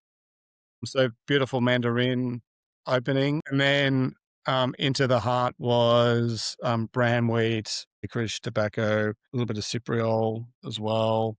I think mainly kind of goes into mainly benzoin, I think. into the fruits. And I think yeah. And I think for me, because I will drink whiskey, but that's not my drink of choice. For me, I get boozy fruitcake out of that scent, and it's great. But all of those things that are in the fruitcakes are in whiskey, just in the esters that come out. You get almost floral as well. Yeah, there's a little floral ester at the opening, and then some dried fruits. I think date would be probably raisins. Yeah, and then also just a hint of smoke from it's Javanese vetiver, isn't it? Yeah. And I don't know if because we've got that one sample that we used, because this was just a very small run, and we had a sample of it. And we don't know whether it always smells like that or whether this was affected by the fires at the time. We don't know, but it comes across as very smoky compared to the vetiver that we normally use. The vetiver that's in Hedi's garden is super fresh and grassy. This one was really smoky. We didn't want to use it in Hedi's garden at all. And then when we found a good home got here, this one, we were like, well, this is the whole peaty kind of thing, and it was great. And then you get the kind of caramel that comes out at the end that is more lingering, I think. Caramel toffee notes, which are pretty classic for whiskey as well. Quite very gourmand. I think it definitely, you go, it reminds me of whiskey. Doesn't smell exactly like whiskey. No. But I don't think otherwise you just go to the bottle of whiskey and probably put that on if you wanted to. And splash it on yourself. Exactly And it doesn't smell like you've just splashed yourself with whiskey at all. It's fabulous. Yeah. I have to say that Trent couldn't resist. As soon as he saw this bottle, he had to spray it. We always try not to wait for that. So it's, Wait to do it on the podcast. I couldn't. Sorry. Yeah. I had to smell it. And I think boozy fruitcake is a really good way to sort of describe, key elements of this, because that is what I get. I think it's definitely, that you're smelling a whiskey fragrance without it being a glass of whiskey. It's quite unique. Again, another one of those really complex fragrances, very gourmand, very wearable. I absolutely love it. I think this is an absolutely amazing fragrance. Well done. Yeah, gorgeous. It is probably sweeter than we normally do, but it was right for that particular fragrance. Yeah, it's amazing. And I did have a smell when it arrived, and then I've been disciplined and I've put it aside. Very good. I have been, but now that we've done the podcast, I'm wearing it all the time. Sorry. Oh, amazing! That's great. That's great, because then that means I can wear all the others. I'll be wearing those as well. All right. So that is our sample range plus our limited release run. So if you do want half shot, I'm going to strongly recommend you get onto the website really quick and get it, because it is going to disappear, because it's an absolutely gorgeous fragrance. It is. Now we've had plenty of time. I've actually lost track of time, but I know that we've probably had enough time now to get through to the base notes, and we can we can move on to the base notes of our masterclass fragrance. But just before we do, as we've done in each section, we'll just do a quick explanation of base notes. And base notes are really a bit of an easy one to describe because I've already described our opening notes. So our opening notes are those really light and really volatile fragrance notes that appear in the fragrance first and they dissipate the soonest. Think of those base notes as the opposite. So those are the heavier notes. Those are the ones that stick to our skin. Those are the ones that really give the longevity to the fragrance. So once we've gone all the way through to the dry down, what we're really left with are primarily those base notes, along with, I guess, the echoes of the opening notes and some of the elements of those heart notes. But those are the ones that stick around for the longest.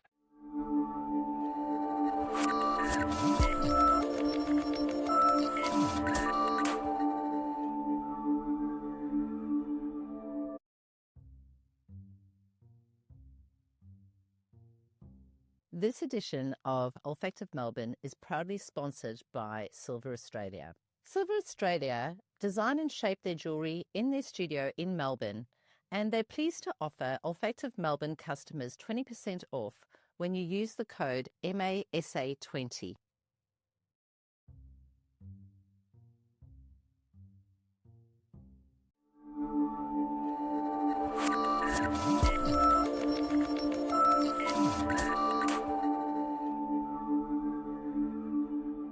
So with that really basic explanation in place, let's have another smell. And then if you can take us through which notes we're actually smelling in the base. Yeah, interesting. I just smelled the strip, and I think we've still got mimosa there, but in a different facet of the mimosa. Probably not as.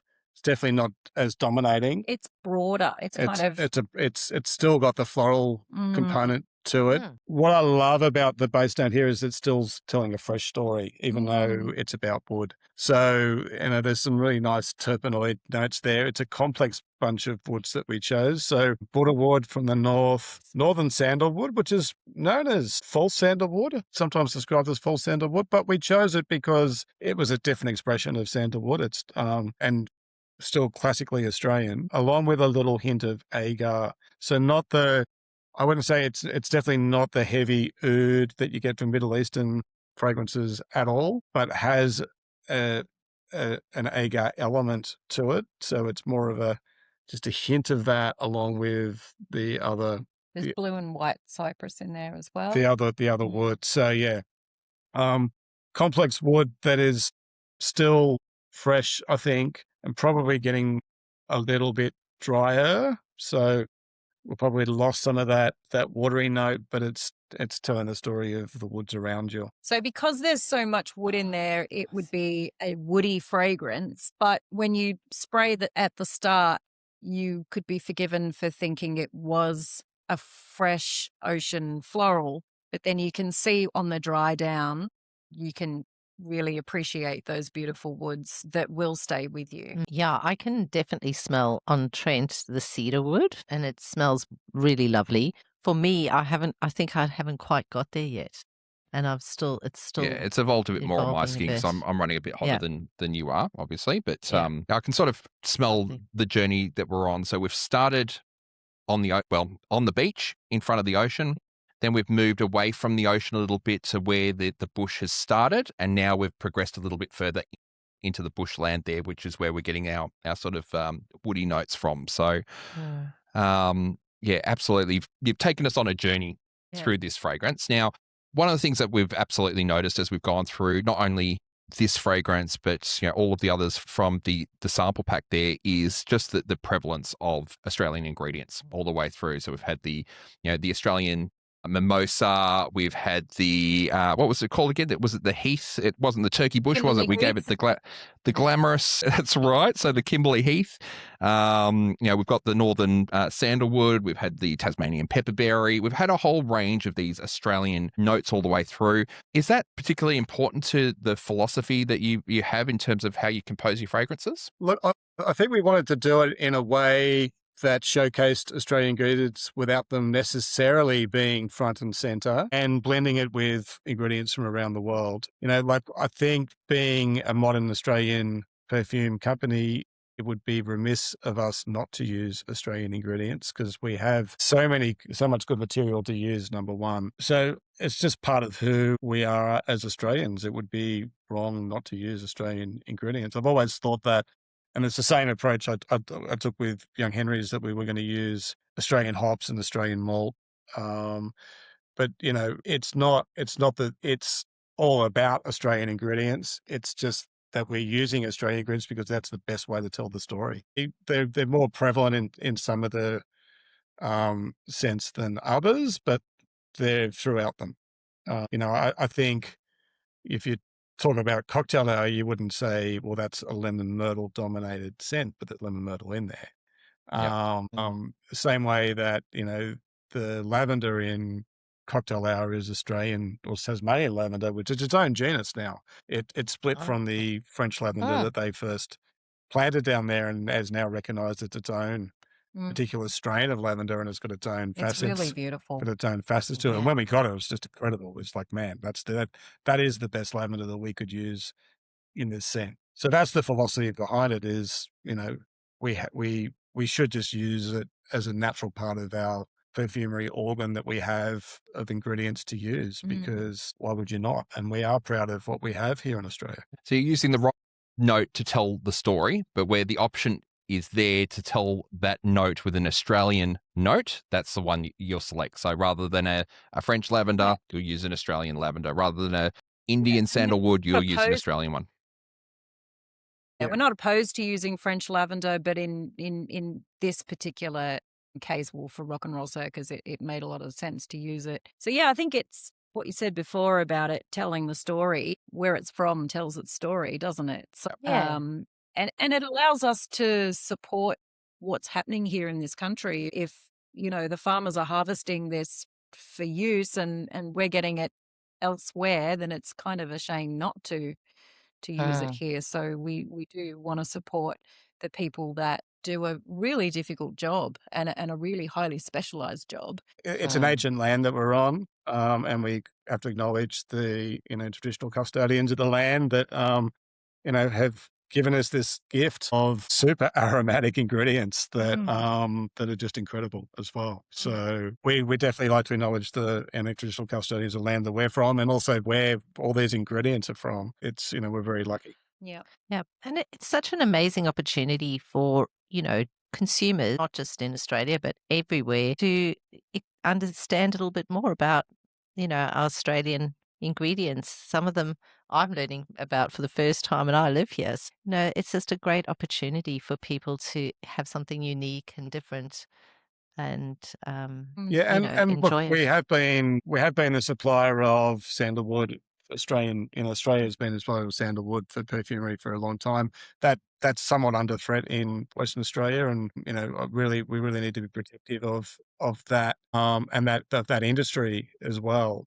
And then just the entire palette that we have available to us. Well, boronia was used in the 50s in perfumery, and it was extremely exotic at the time. And it is probably is it the most expensive? The Hart is one of the most expensive, because it just has so much projection, and a little bit goes a long way. And that's what you find with a lot of Australian ingredients too. You don't have to use very much because they are so powerful and have such a presence that blending them into a fragrance so they don't dominate really requires a light touch and some care and attention.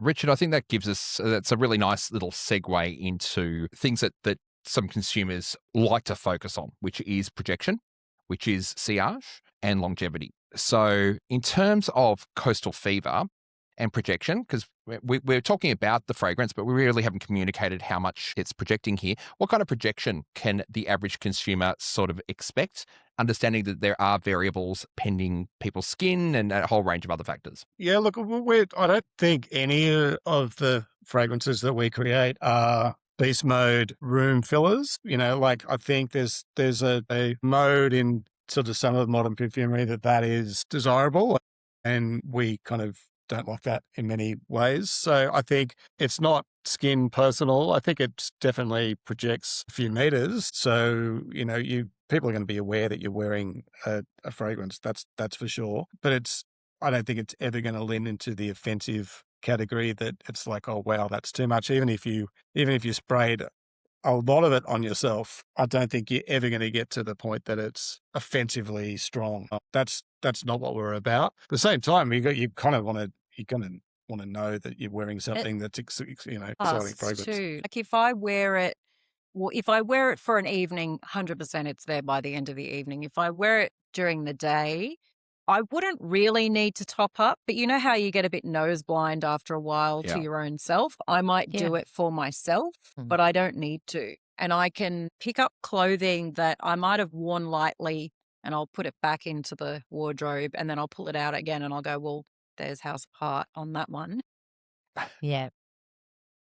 It washes out great. Like none of the clothing that I've washed when I've dried it still smells like the fragrance. So I think that's important. In terms of the sealage too, I think it'll definitely, it can be a head turner, but it's not like, man, that person's wearing a fragrance and I'm following them down the subway and I'd rather not. So it's going to be, you probably know the type of fragrance we're talking about. Yes. Seems to be predominantly, particularly in male fragrances, which I'm not a fan of. I think it's a conversation. It's going to be, wow, what is that? That's great. Yeah, people will ask you what you're wearing. Yeah. Definitely. I get a lot of friends that say, oh, I wore, Sun Velvet Morning the other day and I had 4 people ask me what I was wearing. And people are mostly going to ask you that if they're genuinely interested because they like it. I think that's a positive thing. Yeah, but still a little bit of mystery too in terms of I like what I smelt, but it's not dominating the conversation. There's some manners there. Yeah, and I think it's, I've got a few beast mode fragrances in my collection. The reality is that they're still mostly full, right? Because it's really hard to find an occasion to wear a beast mode fragrance because I can't wear it to the office because people will be offended by the smell because that's all that they can smell. So you wear more fragrances that, create a nice little scent bubble, 1 to 2 meters, nice little sillage, last for the day, but aren't going to just dominate everybody's nostrils because frankly, it's rude, right? If you're around a lot of people, it's okay if you go out on a night out, but if you're around an office type of situation, you shouldn't do that to people. And so practical perfumes aren't beast mode. It's kind of like having your phone on, like when when you're in the train and people have got their phone on full ball and you're hearing it. It's sort of like that, right? It's just, we're all here, but we should be able to, not be smelling somebody else who's like across the room. People's journey, I think, you sort of start out because there's a lot of, influencers on YouTube and, most of their content is, beast mode, right? You want beast mode and here's all the beast mode fragrances and here's the head turners and the panty droppers and all of that sort of stuff. And that's a great way to introduce people to perfumery. But I think as your journey matures, you tend to gravitate towards fragrances that aren't beast mode, but that have good performance. And those are the ones that you will reach for every day and you won't really think about it and you'll wear it.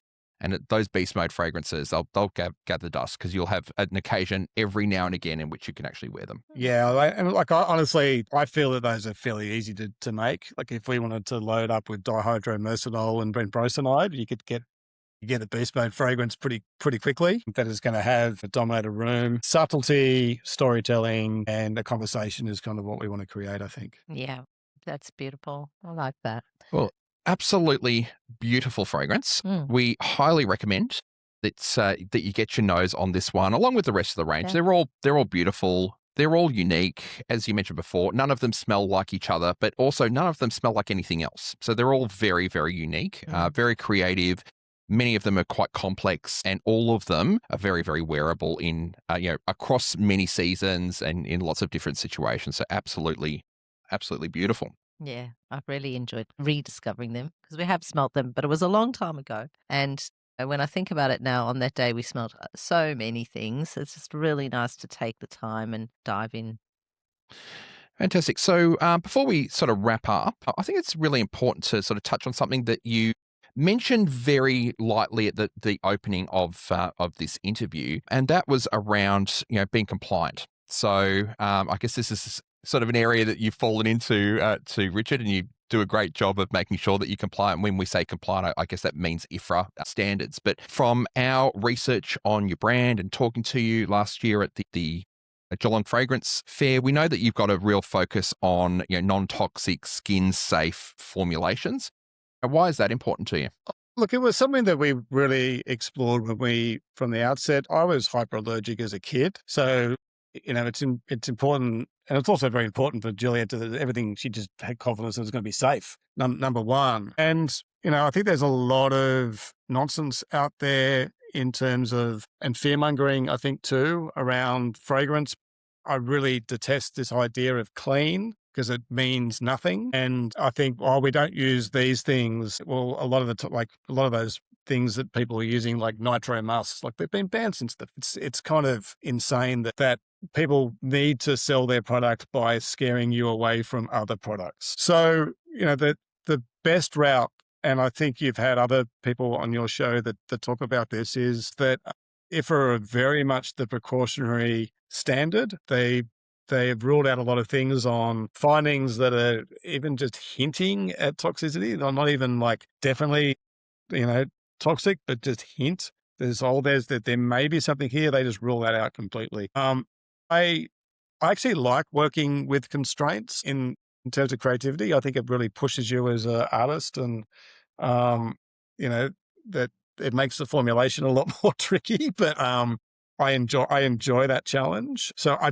think it's handcuffs at all in terms of making something. And lucky enough, we were IFRA compliant when we started because we're approached by a European distributor and we already had listed all the allergens, and we could say with confidence that we met the European standards. So we were very fortunate that we went down that path to start with. Yeah, absolutely. And I think it's important, and it gives you a framework to work within.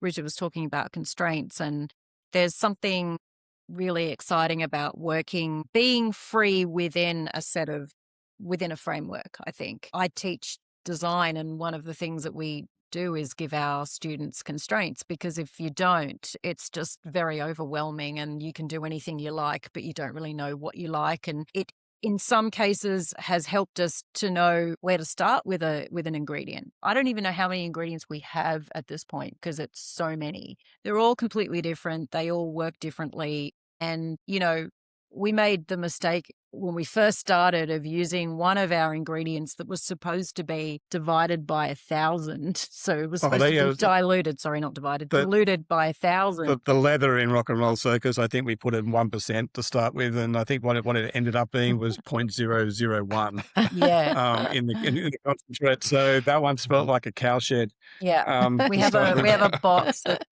you need bad mistakes, which you've got to do. And you know what? If you're starting out, you've got to make the mistakes, make them, laugh about it later, and play and all of those things. But you can look up these rules and it helps you to know where I think so too. So when we get a new ingredient, is like look at the safety data sheet, look at the IFRA compliance. You have a ceiling there, generally speaking, and you have a recommendation, and then you can work out whether you want to overdose but stay within the recommended limits for IFRA, or blend it as a hint and how it's going to work with the other ingredients you're going to combine it with. But I think, I don't see it as a handcuff. I know some perfumers disavow IFRA completely. We find a level of comfort there, and we can talk to our customers with some form of security as well, because those, like the panel and the people that work on this are experts in their field. And that's right. There's so much research, evidence-based research done too, that I understand why you wouldn't do it. Yeah. Yeah. And I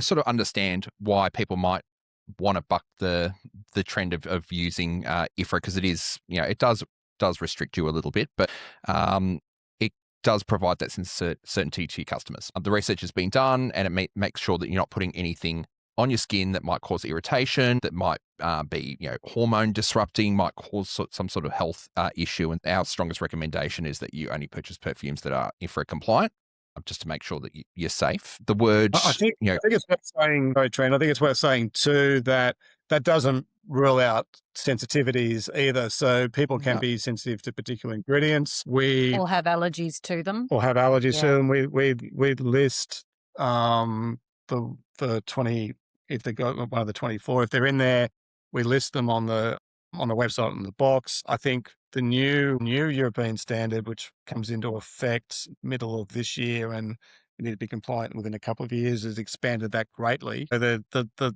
list on the back of the box is going to grow. But that's just about informing the customer, and I think that's a good thing. And if you are sensitive and you can work out what your sensitivity is down to the ingredient, to that ingredient, then you can avoid those ones. And I think that's fantastic for those people that do have sensitivities. Yeah. Absolutely. Mm. And, just because a fragrance is listed as natural doesn't mean that, again, you won't experience those irritations. In fact, there's quite a lot of essential oils out there that if they're applied directly to the skin cause, quite a lot of irritation in many, many people.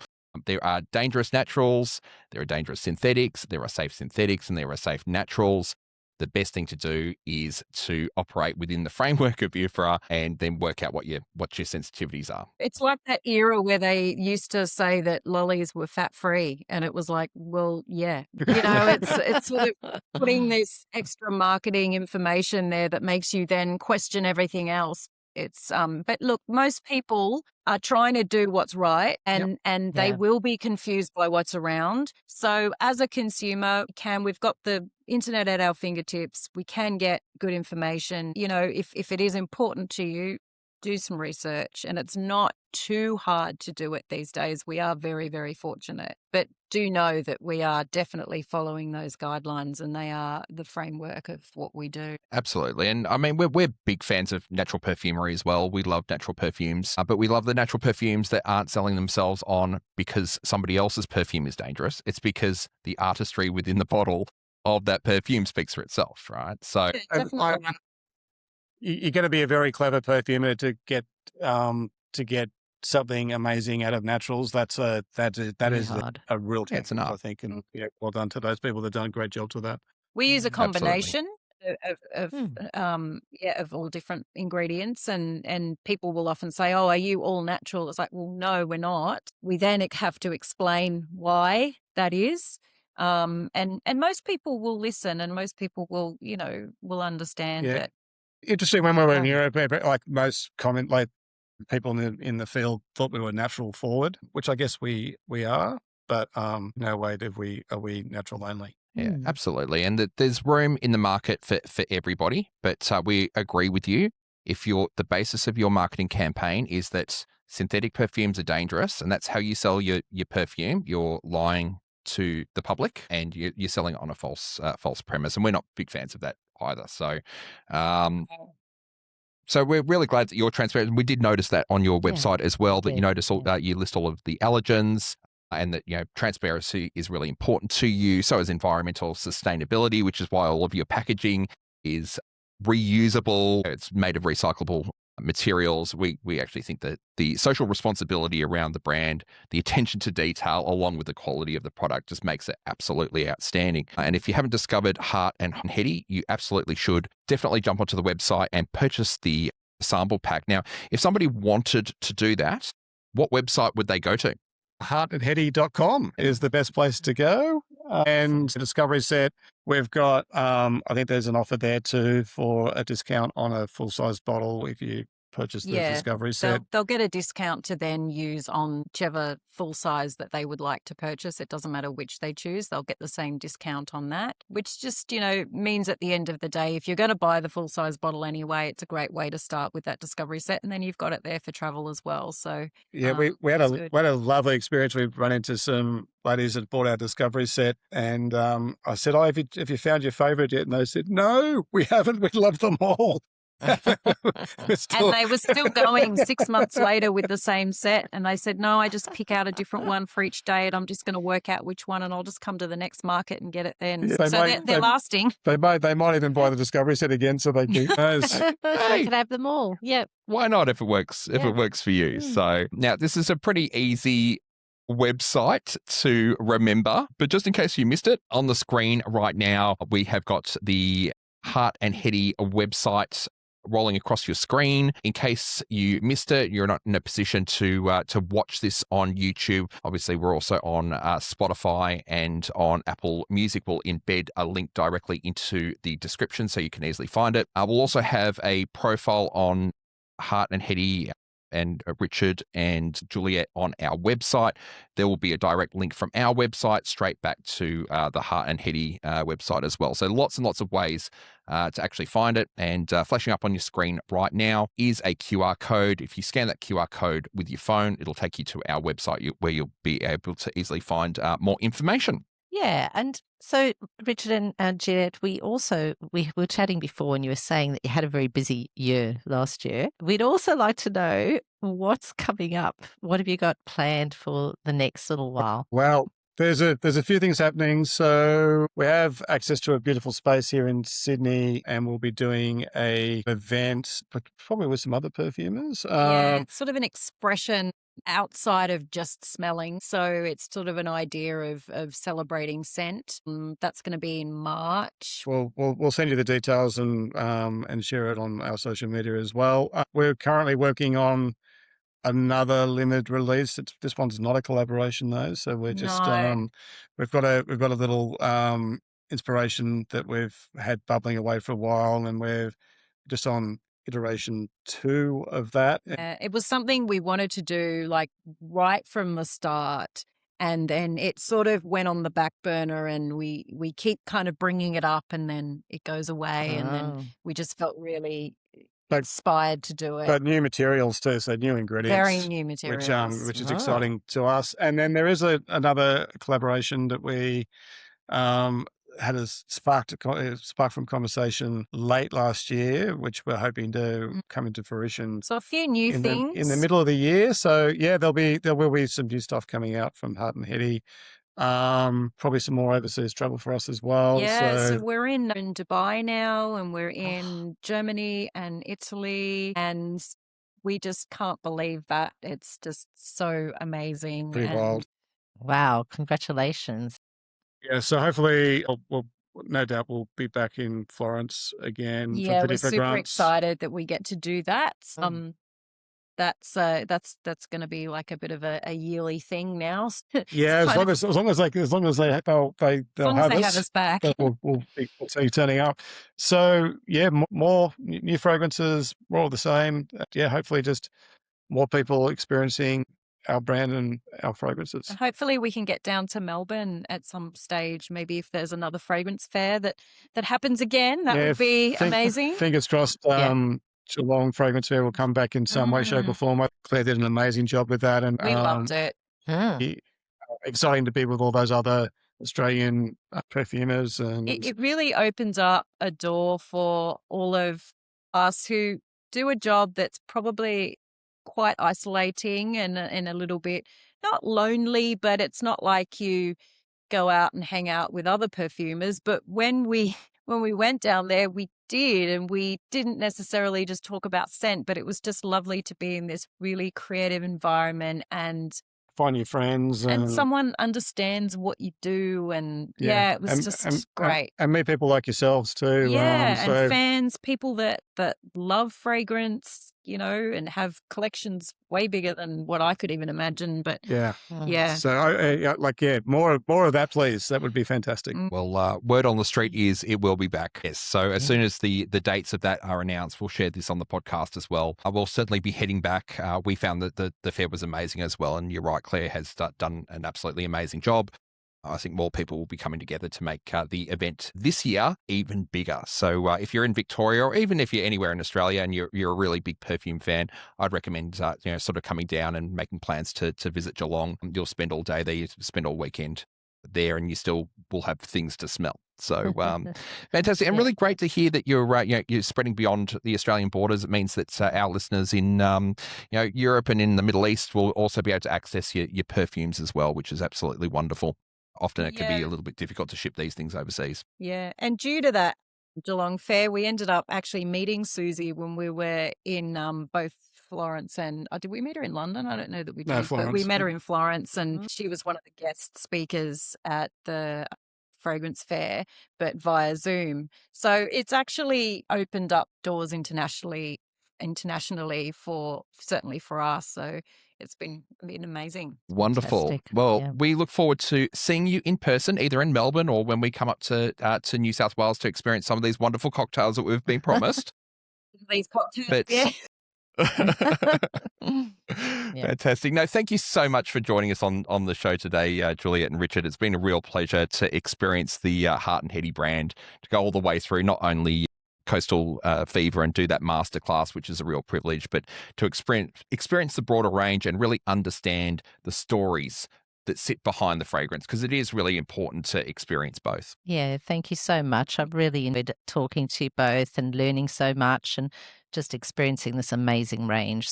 Yeah, thank you so much. We wanted to thank you too, just because, it's a chance for us to share, what we do. And I think for Australians to start being really proud, they probably already are, but to be super proud of what Australia is doing in this space, because I know when we were overseas, a lot of people were like, wow, there's so much amazing stuff coming out of Australia right now. So, the world is looking over here, and it's a really exciting time to be in perfumery. Yeah, and thank you for showcasing Australian perfumers as well. You're doing a great service to the industry, and absolute pleasure to be on your show. Thank you so much. Yeah.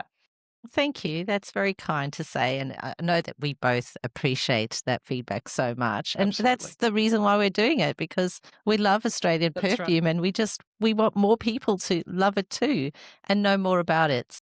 Yeah. Yeah, absolutely. So if you've liked this episode, please subscribe, give us a like, give us some feedback. And until next time, we will see you then. Thank you and goodbye. Bye.